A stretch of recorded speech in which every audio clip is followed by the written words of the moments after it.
Hello दोस्तों, हमारे YouTube channel आलोक विद्याकुल में आप लोग का स्वागत है। देखिए, आज हम जो बोर्ड एग्जाम 2024 में होने वाला है उसको लेकर जो कि वीवीआई क्वेश्चन है, मतलब इम्पोर्टेंट जो क्वेश्चन है उसको हम आज बताने का प्रयास करें। ये मेरा हिंदी का क्वेश्चन है, तो हिंदी का जो 5 नंबर में क्वेश्चन पूछा जाता है उसको लेकर के हम विशेष बताने का प्रयास करें, जो कि आपको इस वीडियो में आपका क्वेश्चन को जो हम बता रहे हैं वो पूरा इम्पोर्टेंट होगा, जो कि आपको बोर्ड एग्जाम 2024 में होने वाला है उससे आपको 100% है कि क्वेश्चन लड़ेगा। आप कहीं भी क्वेश्चन बैक भी उठा के अगर आप देख लीजिएगा तो ये क्वेश्चन आप लोगों को रिपीट किया गया है। तो रिपीट किया गया है तो एक बात और है बच्चों की, ये जो पिछला बार 2023 था नहीं एग्जाम में पूछा गया है, तो हम इसको मतलब कंपैरिजन कर चुके हैं कि देखते इस बार आने का पूरा 100% चांस है। तो आप लोग ज़रूर वीडियो का स्किप मत कीजिएगा, वीडियो पूरा अंत तक ज़रूर देखें।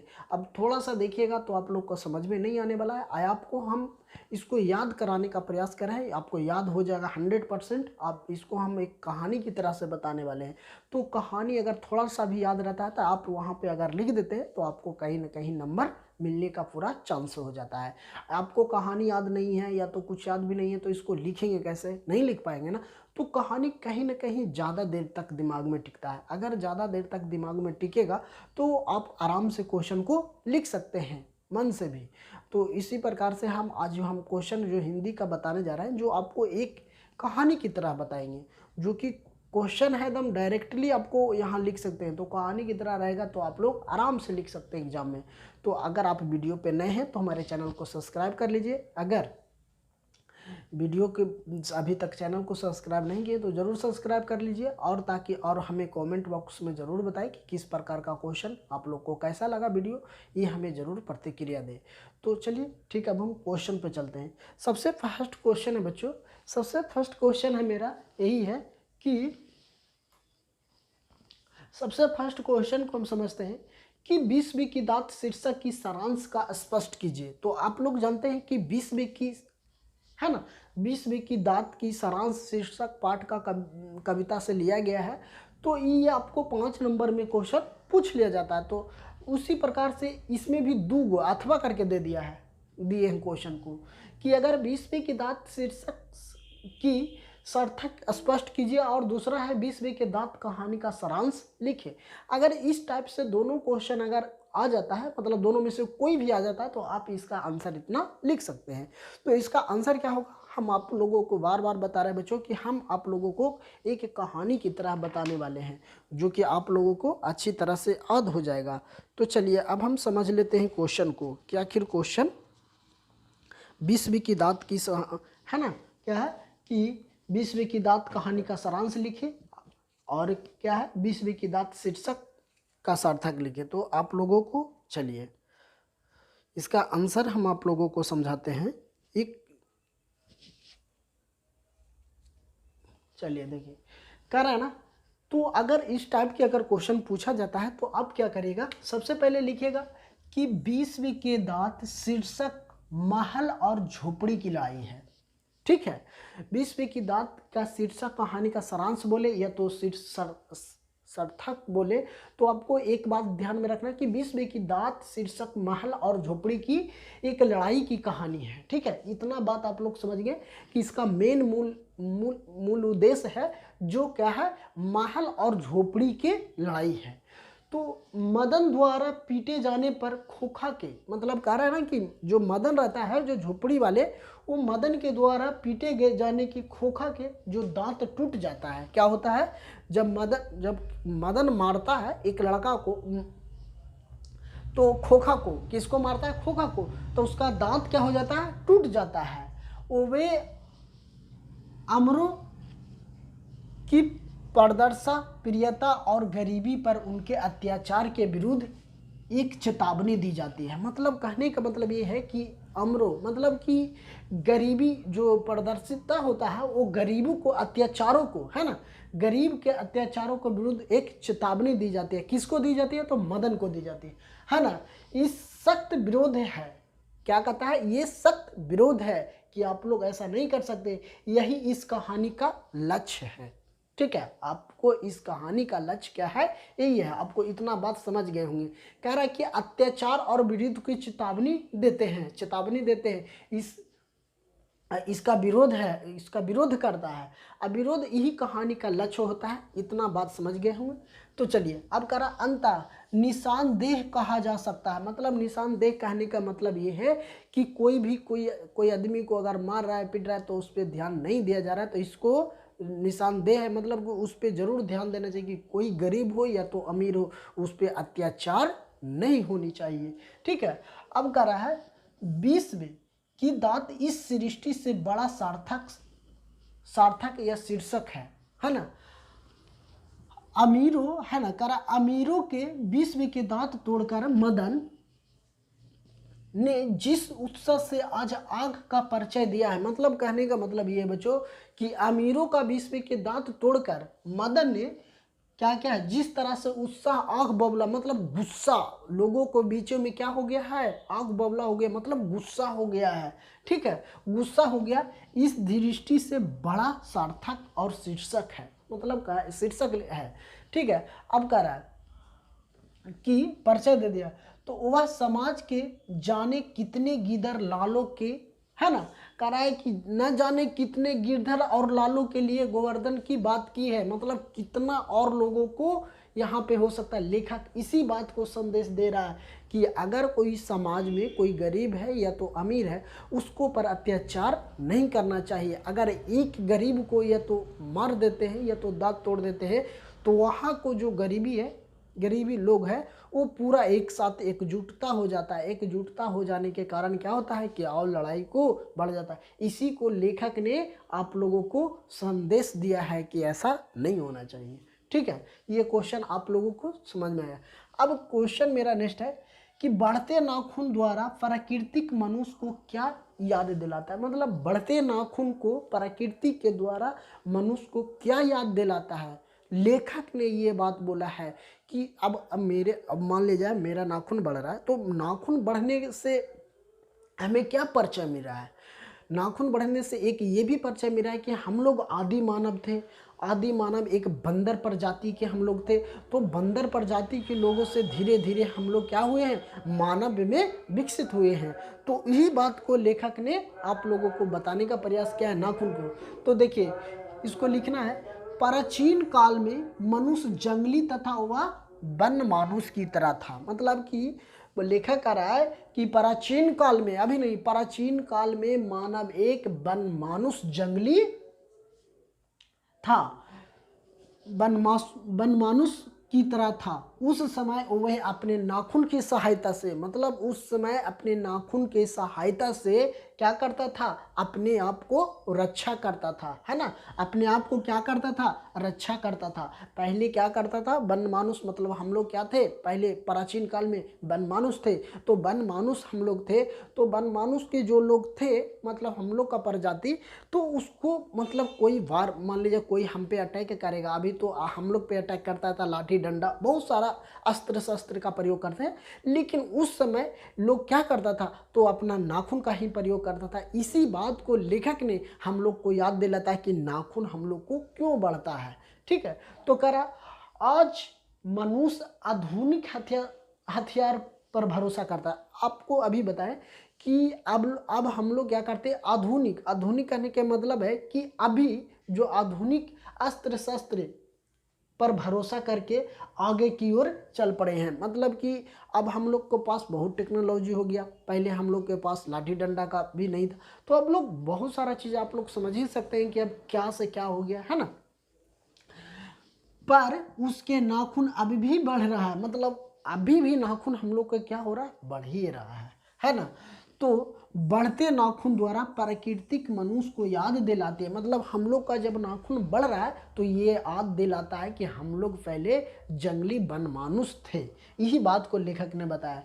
तुम भीतर वाले अस्त्र से अभी भी वंचित हो, तुम्हारे नाखून को भुलाया नहीं जा सकता है।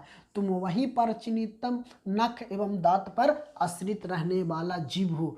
पशु की समानता तुम्हें अभी भी विद्यमान है, मतलब पशु की तरह अभी भी हम लोग में क्या है, एक विद्वान है, विद्यमान है, मतलब कि हम लोग एक पशु की तरह ही थे। तो यही बात को लेखक ने आप लोग को समझाने का प्रयास किया है। ये क्वेश्चन आपको पूछ लिया जाता है 5 नंबर में, ठीक है। अब देखिए नेक्स्ट क्वेश्चन है मेरा कि बिरजू महाराज के गुरु कौन थे, उनका संक्षिप्त वर्णन कीजिए, या वर्णन कीजिए या तो परिचय दीजिए। आपको क्वेश्चन इस तरह से पूछ लिया जाएगा कि बिरजू महाराज के गुरु कौन थे, उनका संक्षिप्त परिचय दे या तो संक्षिप्त वर्णन करे, दोनों एक ही होता है। तो चलिए देखिए, बिरजू महाराज है ना, बिरजू महाराज अपने शिष्य, मतलब कह रहा बिरजू महाराज अपने शिष्य, मतलब शिष्य से रेशमी वाजपेयी को भी अपना सदगर बताते थे। क्या बताते थे, सदगर बताते, उन्हें शक्ति कहते थे, है ना, शक्ति कहते थे। इसके साथ ही बैरिनिक, क्या कहते थे, बैरिनिक और फिलिस्पीन में मेम्फलिन टॉक तीर्थ प्राप्ता पर्यादता दुर्गा, है ना, दुर्गा आदि को मुख्य सदगर बताए थे। क्या बताए थे कि ये लोग पर्दे दुर्गा इत्यादि प्रमुख सादर्ग थे। वे लोग तरक्की कर रहे थे और प्रगतिशील थे, इसी के चर्चा किए। मतलब कहने का इसको स्पष्ट शब्द है कि बिरजू महाराज का जो शिष्य थे, गुरु थे, उनको क्या कहना था कि बिरजू महाराज अपने शिष्य, मतलब जिनका उनको जो बिरजू महाराज का शिष्य थे वो क्या थे, एक फलस्तीन थे, प्रदीपीय थे, दुर्गा आदि को प्रमुख सदृश बताए थे। वे लोग प्रगतिशील थे। प्रगतिशील कहने के मतलब है कि वह बहुत आगे बढ़ सकता है, यही कहने का मतलब, इसी को चर्चा किए हैं। चलिए अब नेक्स्ट क्वेश्चन है कि मछली और दीदी में क्या समानता दिखाई पड़ी थी, स्पष्ट कीजिए, या तो मछली दीदी का कहानी का सारांश लिखिए, जो भी हो। इस तरह का क्वेश्चन आपको पूछता है कि मछली और दीदी में क्या समानता थी, क्या दिखलाई पड़ी थी। अब देखिए मछली और दीदी से क्या रिलेशन था, इसके बारे में ये क्वेश्चन है। तो चलिए अब हम समझ लेते हैं कि इसको क्या है। कह रहा है कि आदमी का चुंगली या चुंगल, जो हाथ को चुंगल बोलते हैं, और आकार मछली को कहने को विनाश भी क्या करता है, विनाश भी थी। पानी के अभाव में अगच्छों में लिपटी मछली लहर क्या कर रही थी, लहरा रही थी। वे दीदी कैमरा में, मतलब कह रहा है अगर मछली को अगर पानी के बाहर अगर हम अपना चेंगुल में रखेंगे तो वो क्या करेगा, लहर मतलब वो इधर उधर डोलेगा। उसी को लेखक ने बोला लहर कर क्या कर रहा था, लिपट रही थी मछली लहर से। तो दीदी कैमरा में, मतलब जो दीदी जो एक बच्चा लाया था, सीतू नाम के बच्चा लाया था, है ना, सीतू। तो सीतू ने मछली को क्या कर लिया था, हाथ में पकड़ के। तो दीदी उसको कैमरे से देख रहा था, मतलब कैमरा घर से, है ना। तो करवट लिए पहनी हुई साड़ी अपना सर क्या कर रहा है, पहनी हुई साड़ी को सर तक ओढ़ सिसक कर क्या कर रही थी, रो रही थी। मछली से उसको इतना प्यार था दीदी को, कि सीतू को, दीदी को, कि वो मछली को काटना नहीं चाहते थे, मारना नहीं चाहते थे। इसीलिए वो क्या करे, मतलब कि आंचल को से ढक कर सिसक कर क्या कर रही थी, चिटकी लेते, मतलब रो रही थी, है ना, रो लेती थी। दीदी का पूरा शरीर सिहर गया था, मतलब सिहर गया के मतलब कि पूरा शरीर कांपने लगा। जब कोई काम आप लोग गलत कर लेते हैं या कुछ भी ऐसा अनहोनी हो जाता है तो आप लोग को शरीर क्या होता है कि बोलते हैं ना कि हम लोग का शरीर कांप रहा है, तो इसी को सिहर रही थी। उठता है कहाँ से, वो अपने कैमरे से उठते हैं। तो दीदी का सिहरना एवं मछली का लहरना दोनों में समानता दिखाई पड़ी। मतलब जैसे मछली को काट रहा था तो मछली सिसक रही थी, उस प्रकार से दीदी क्या अपने कैमरा से उठकर आंचल को ओढ़कर अपना शरीर क्या कर रहा था, सिसक रहा था, मतलब कि उसको शरीर क्या हो रहा था, कांप रहा था। यही अंतर आपको समझ में है, समानता था। अब कह रहा है गांधी जी बुढ़िया शिक्षा किसे कहे थे। तो चलिए इसका भी आपको ये आपको 2 नंबर में आपको क्वेश्चन पूछ लिया जाता है। अहिंसा और प्रतिरोधा को गांधी जी बढ़िया शिक्षा, है ना, बढ़िया शिक्षा कहते थे। मतलब कि कह रहा है अहिंसक, मतलब गांधी जी कहते थे अहिंसक रोधक होना चाहिए, मतलब अहिंसा नहीं करना चाहिए, है ना। अहिंसा के बारे में बताए थे कि अहिंसक नहीं करना चाहिए। इसी को हम क्या कहते हैं, गांधी जी का बढ़िया शिक्षा कहते हैं। यह शिक्षा अक्षर ज्ञान से पूर्व मिलना चाहिए, मतलब अक्षर ज्ञान से पूर्व मिलना चाहिए। ये बात किसने कहे थे, गांधी जी ने कहे थे।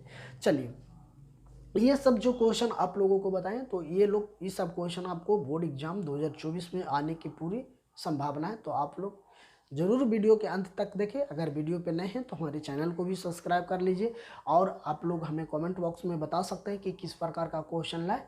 तो हम ज़्यादा से ज़्यादा तो यही देख रहे हैं कि जो भी इम्पोर्टेंट होगा उसी क्वेश्चन को हम विशेष बता रहे हैं। अब देखिए नेक्स्ट क्वेश्चन है मेरा, मंगू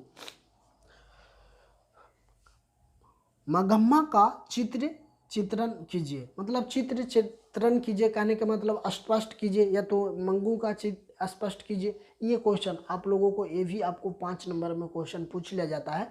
तो ये क्वेश्चन को हम इम्पोर्टेंट देखें तो इसको भी हम आपको बताने का, ये देखिए ये कह रहा है मगम्पा गांव की सादी नारी का प्रतिनिधित्व करती थी। मतलब वो मगम्पा थी जो अपनी गांव की सादी नारी की समानता करती थी, है ना। मतलब नारियों को क्या करती थी, प्रतिनिधित्व, अपने गांव में ही प्रतिनिधित्व, मतलब अपना गांव में ही रहना सहना करता था। आज गांव क्या कर रहा, आज गांव या शहर सभी जगह मगम्पा की प्रतिमूर्ति मिलती थी, है ना। मतलब अपने गांव से अगर वो बाहर भी जाती थी तो उनको मान सम्मान मिलता था, ठीक है, किसको, मगम्पा को। अब देखिए तो यही बात है, वह अपमान और कष्ट सहकर भी प्रतिष्ठित था। मतलब वो अपनी बहू और बेटे और पोते से इतना कष्ट होने के बावजूद भी अगर वो बाहर निकलती थी तो वो क्या थी, अपमान और कष्ट सहकर भी क्या थी, प्रतिष्ठित थी। मतलब उसको समाज में अच्छा प्रतिष्ठित था, मतलब बहुत अच्छे लोग होता है ना। अब देखिए मतलब कि वो अपने, आप देखिए अब वो मगम्पा थी जो अपने उनको अपने बहू और जो बेटे और पोते थे उनको से भी अगर वो थी क्या, उनको प्रॉब्लम हो रहा था बहुत सारा चीज़, फिर भी वो अपने आप को क्या महसूस करते थे कि हम प्रतिष्ठित आदमी हैं, है ना। क्या कर रहे थे, प्रतिष्ठित रहना चाहते थे, है ना। वह बेटे और बहू और पोते पर अपमान स्वतः सर्वदा बनाए थे। मतलब वो अपने बेटे और बहू को सर्वदा, मतलब कहने का मतलब ये है कि वो अपने बेटे और बहू के अपमान से भी उसको कभी कोई इसी प्रकार की कोई चिंता नहीं था। वह अब यहाँ कहती है ना, सर्वदा बनाए। अब यहाँ कह रहा है रखना चाहती है, इस प्रकार वह एक भारतीय नारी है जो सम्मानित है। क्या है, वह एक भारतीय नारी, ताकि उसको कितना भी अपमान बेटे बहू ने कर दे फिर भी एक भारतीय नारी के नाते वो एक सर्वदा रहती थी अपने बेटे बहू के साथ, ठीक है। तो ये आप लोगों को हम आज क्वेश्चन बताएं हिंदी का। आप लोगों को वीडियो कैसा लगा हमें ज़रूर कमेंट बॉक्स में बताएं। अगर वीडियो पे नए हैं तो हमारे चैनल को सब्सक्राइब कर ले, तो आप हमें कमेंट ज़रूर करिएगा। तो थैंक यू, फिर मिलते हैं अगले कक्षा में।